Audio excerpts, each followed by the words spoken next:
Hi, I'm Chef Joel, and welcome back for session 3 of At Home with Your Allergy Chefs.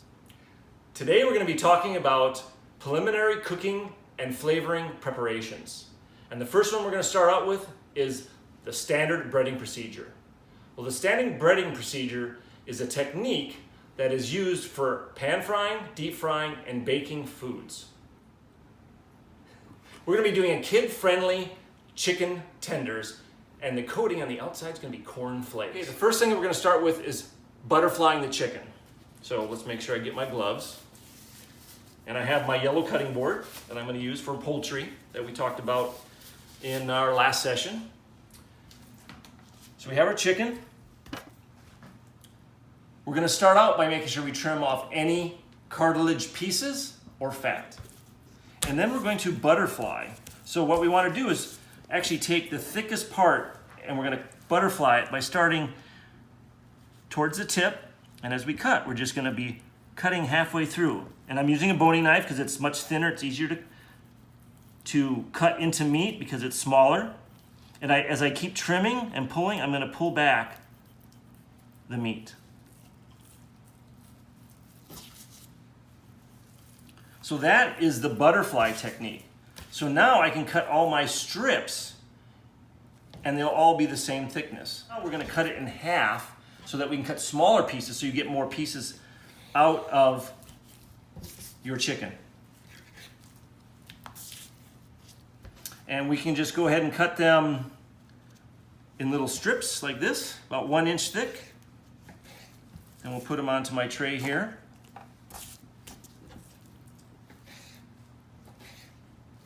And we'll leave that little piece like that because that's a nice little piece.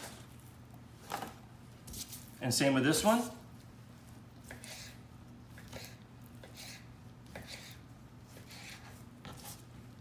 So now I'm getting, instead of getting like 4 or 5, I can get 10 pieces out of each. Okay, those are all my pieces of chicken. And I got a lot more because I butterflied it. Instead of just cutting long, thick strips, these will cook much quicker.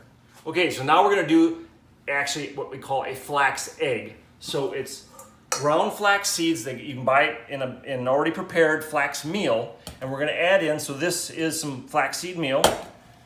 We're going to add in water.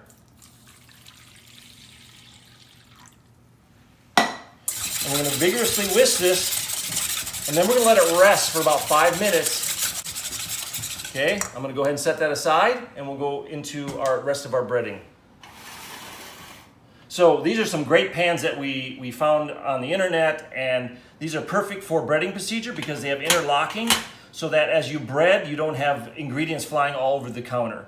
So the first part is we have the garbanzo bean flour and its seasonings, as I said, the garlic, the salt, and the pepper. Okay? And we're going to put that in the bowl. And then I'll have to mix it up just before I serve it. I have a cute little spoon here I can use. You could just use the straight flour if you want. You don't have to use all the seasonings, but it gives you a little extra flavor. Okay, that's our flour. Then we have our corn flakes that we use. So you can prepare this in 2 different ways.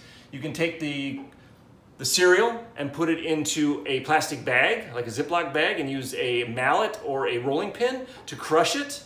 Or you can use a food processor and pulse it a bunch of times to get the right texture that you want.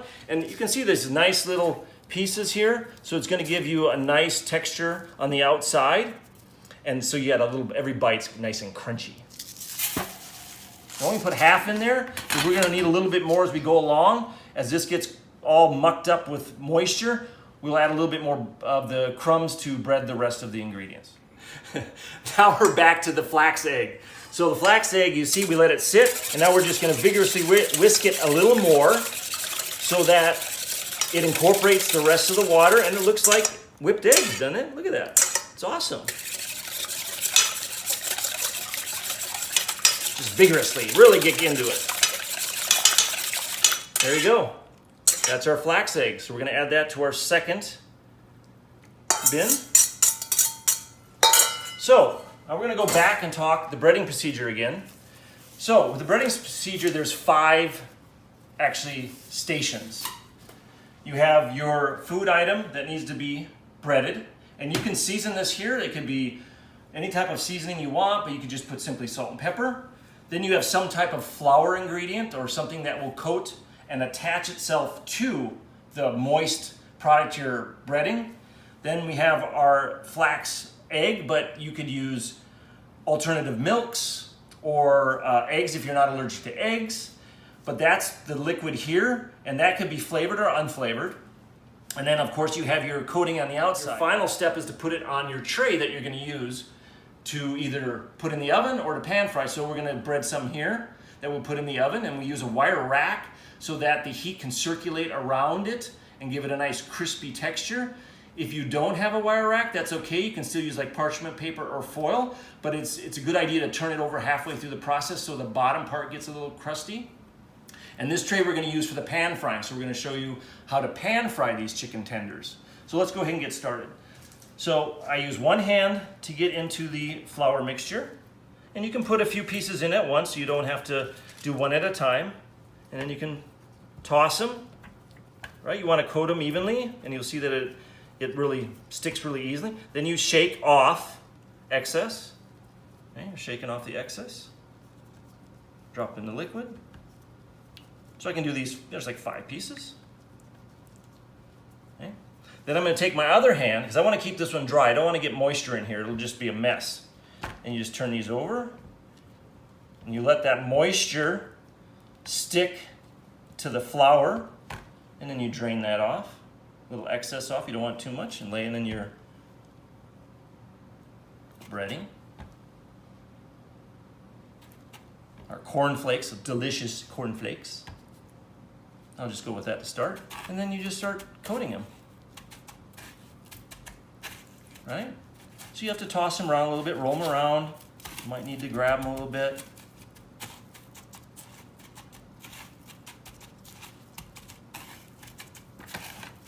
And you can press, I use the back of my hand to sort of press it down.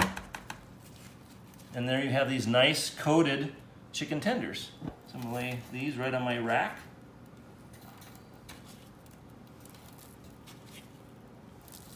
Okay. Spread out my crumbs.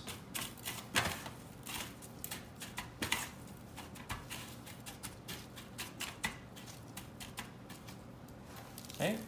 And then just start the process over again.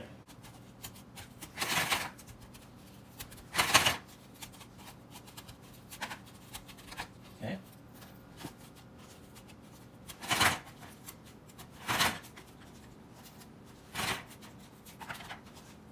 When we're just about done, that's when we have that reserve crumbs ready to continue our process of breading.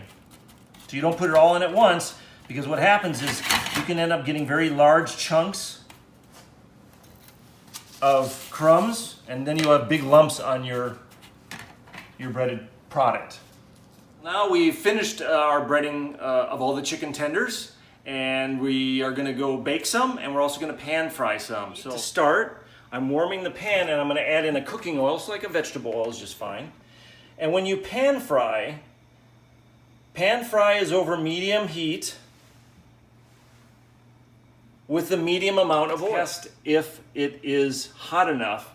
And I'm going to grab a little bit of flour, and when it gets to a certain point, you drop a little flour, and you see it sizzle, you know the oil's hot enough, because you do not want to put your breaded item into a pan of oil that's not hot enough. It'll just sort of sit there and suck up the oil, and it'll be just greasy. It will not get brown. So the purpose for the breading, again, as we talked about, it's a coating, it's a protection. It protects the meat or the item you are breading from drying out. That's really the goal, and it's to give a lot of texture. Okay, so did you see I added the flour and it started to sizzle? That means I'm at that right temperature. I can see a little bit of the glassiness happening too. So I will take one of my chicken breasts, and I have my tongs here, so I'm not going to get my fingers in there. And I'm going to take one of the chicken tenders, and when you put it into oil, you always put it away from you. And you can see it sizzling right away. Our temperature's beautiful. So we're putting it in away from you so you don't splatter any oil. We're not going to overcrowd the pan.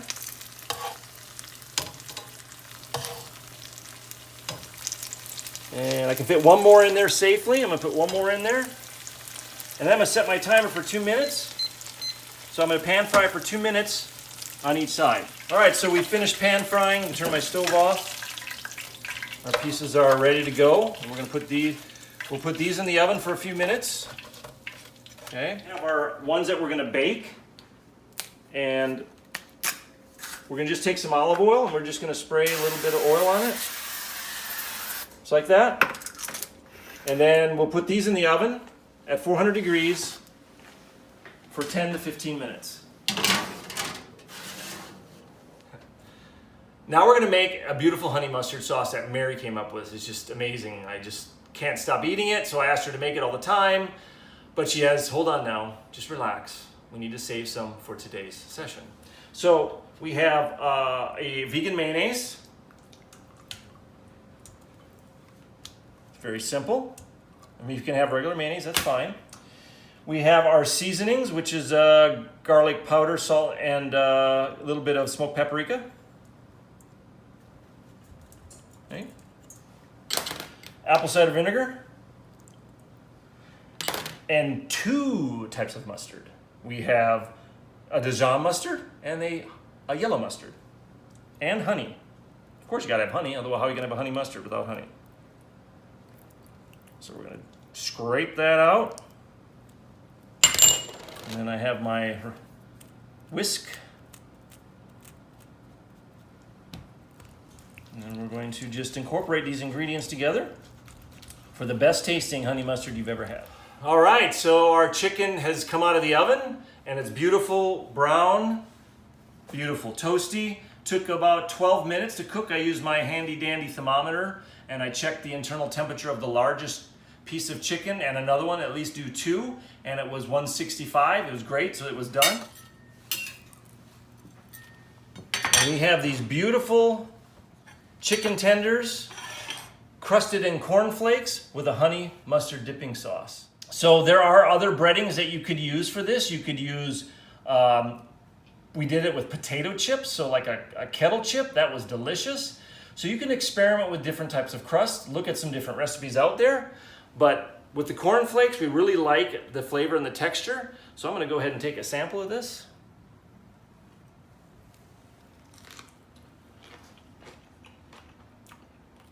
Yum.